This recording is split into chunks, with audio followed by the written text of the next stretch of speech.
சிறகடிக்க ஆசை சரியில்லை. அடுத்த வரி எபிசோடில் நம்ம வாசுதேவன் இருந்துட்டு சில அடியாட்களுக்கு நல்லபடியாக செஞ்சு முடிச்சிட்டீங்க, இந்தாங்க உங்ககிட்ட பேசின மாதிரி இந்த பணத்தை நீங்கள் வச்சுக்கோங்க அப்படின்னு சொல்லிட்டு, இனிமேல் அந்த நீத்து என் மாப்பிள்ளை பக்கமே திரும்பி பார்க்கக்கூடாது, அதே மாதிரி இந்த பழியும் என் மாப்பிள்ளையோட அண்ணன் மேலே முத்து மேலே போயிடுச்சு அப்படின்ற மாதிரி சொல்லி பணத்தை வந்து கொடுக்குறாங்க. சரியான நேரத்தில் நம்ம ஸ்ருதி வந்துடுறாங்க. அப்படின்னா நீத்துவோட ரெஸ்டாரண்ட்டையும் நீத்துவையும் அடிச்சது வந்து நீங்கள் செட் பண்ண ஆள் தானா, இது தெரியாமல் முத்து மேலே வேற எல்லா பழியும் போயிடுச்சு அப்படின்னு சொல்லிட்டு நம்ம ஸ்ருதி வந்து சொல்லிக்கிட்டு இருக்காங்க. அதே நேரத்தில் நம்ம ரவியும் வந்து நிற்கிறாங்க.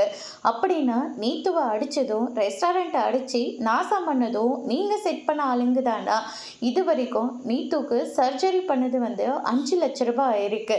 அங்கே ரெஸ்டாரண்ட்டில் அந்த டேமேஜ் ஆன பொருளெல்லாம் சேர்த்து 4 லட்ச ரூபாய் இருக்குது.